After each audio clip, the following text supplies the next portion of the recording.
მოგესალმებით ყველას, როგორ ხართ? მადლობთ, რომ უსმენთ ჯორჯიან პოდკასტს ჩემთან ერთად. ჯორჯიან პოდკასტი არის არხი ქართული ენის შემსწავლელთათვის. ამ არხზე შეგიძლიათ მოусმინოთ პოდკასტს საქართველოსა და ქართული ენის შესახებ. დღევანდელი თემა ეხება გაზაფხულს საქართველოში. პოდკასტში ვისაუბრებთ ამ ინზე, აღდგომის დღესასწაულზე და ასევე სეზონურ საჭმელებზე. დღეს ამ პოდკასტს წერ 26 აპრილს კახეთიდან. კახეთი მდებარეობს საქართველოს აღმოსავლეთით, თბილისიდან საათნახევარში. კახეთი არის საქართველოს ყველაზე დიდი რეგიონი და ის ცნობილია ღვინით და ვენახებით. დღეს ძალიან სასიამოვნო დღეა, მზიანი და თბილი. დაახლოებით 25 გრადუსია და ცოტა ნიავი უბერავს. საქართველოში არის 4 სეზონი: გაზაფხული, ზაფხული, შემოდგომა და ზამთარი. ყველა სეზონი განსხვავებულია და ამიტომ საქართველოში შეგიძლიათ გამოსცადოთ როგორც სიცხე, ისე სიცივე და თოვლი.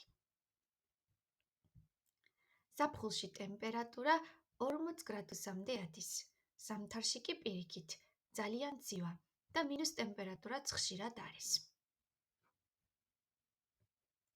გაზაფხული ჩემი საყვარელი წელიწადის დროა საქართველოში და ამიტომაც გადავწყვიტე ამ სეზონზე მესაუბრა. გაზაფხულის პირველი თვე არის მარტი. მარტში და აპრილის დასაწყისში ხშირად წვიმს. ქარიანი დღეებიც ხშირია. მარტში ხანდახან თოვს კიდეც და ზამთრის სიცივეც ხშირად იგრძნობა. ამ თვეში ბუნება ნელ-ნელა ცოცხლდება.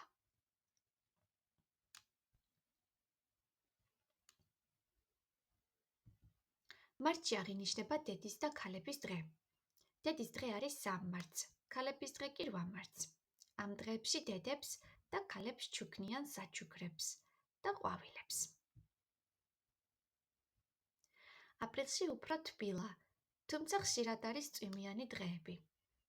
აპრილში ბევრი ხილის ხე და ყვავილი ყვავის, მათ შორის იასამანი, ნიორები, ტიტები, ტყემალი, ნუში, ატამი, ვაშლი, ალუბალი.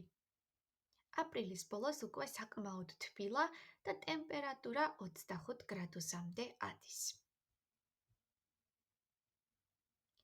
გაზაფხულის სეზონური საჭმელი არის ჩაქაფული, რომელსაც ამზადებენ ახალი სეზონური ტყემლისგან და ცხვრის ან ბატკნის ხორცისგან. არის ასევე ვეგეტარიანული ჩაქაფული, რომელიც კარტოფილისგან და ახალი ტყემლისგან მზადდება. ჩაქაფულში იყენებენ ახალ მწვანილებს, როგორიცაა ოხრახუში, ქინძი და ტარხუნა. ჩაქაფულს ცოტა მჟავე გემო აქვს. ის არის ერთ-ერთი ტრადიციული საჭმელი და გირჩევთ აუცილებლად გასინჯოთ. გაზაფხულს ასევე აღნიშნავენ აღდგომის დღესასწაულს. აღდგომის დღე ყოველ წელს სხვადასხვა რიცხვში აღინიშნება, თუმცა უმეტესად აპრილში არის. აღდგომის დღე ყოველთვის კვირა დღეს არის. კვინის წირა პარასკევს წითელი პარასკევი ჰქვია. ამ დღეს კვერცხს ღებავენ წითლად. ასევე აკეთებენ სააღდგომო ნამცხვარს, რომელსაც პასკა ჰქვია. პარასკევი და ორშაბათი დასვენების დღეებია. აღდგომის დღესასწაულის წინა დღეს ბევრი მიდის ეკლესიაში წირვაზე. აღდგომის წინ ასევე ბევრი ადამიანი მარხულობს.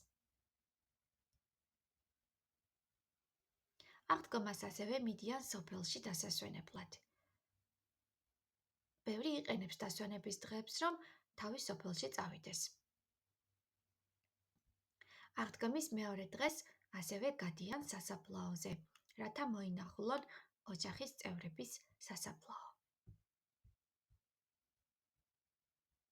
აღდგომას ერთმანეთს ეუბნებიან ქრისტე აღსდგა, ჭეშმარიტად. აღდგომა ბევრი ქართველისთვის მნიშვნელოვანი დღესასწაულია. მაისის დადგომასთან ერთად უფრო და უფრო თბება და ტემპერატურაც იმატებს. მაისში უკვე საკმაოდ თბილა, თუმცა წვიმიანი დღეებიც ხანდახან არის. მაისში ყვავის ვარდები. მაისში მწიფდება მარწყვი, ტყემალი, თუთა. ჩემი საყვარელი თვე საქართველოში მაისია, რადგან ძალიან არცხელა და სასიამოვნოა გარეთ დროის გატარება. გაზაფხულზე მე ძალიან მიყვარს სოფელში დროის გატარება. ყველაფერი ყვავის, სიმწვანე და სიმშვიდეა. ადრე გაზაფხულზე ხშირად ვრგავ ახალ ხეებს და ყვავილებს. ვფიქრობ აპრილის ბოლო და მაისი ერთ-ერთი საუკეთესო პერიოდია საქართველოში მოგზაურობისთვის. დღევანდელი პოდკასტი იყო გაზაფხულის შესახებ. იმედია მოგეწონათ დღევანდელი თემა. დიდი მადლობა მოსმენისთვის და გთხოვთ გამოიწეროთ არხი, თუ გაინტერესებთ ქართული ენის შესწავლა და გსურთ მეტი ვიდეო ნახოთ.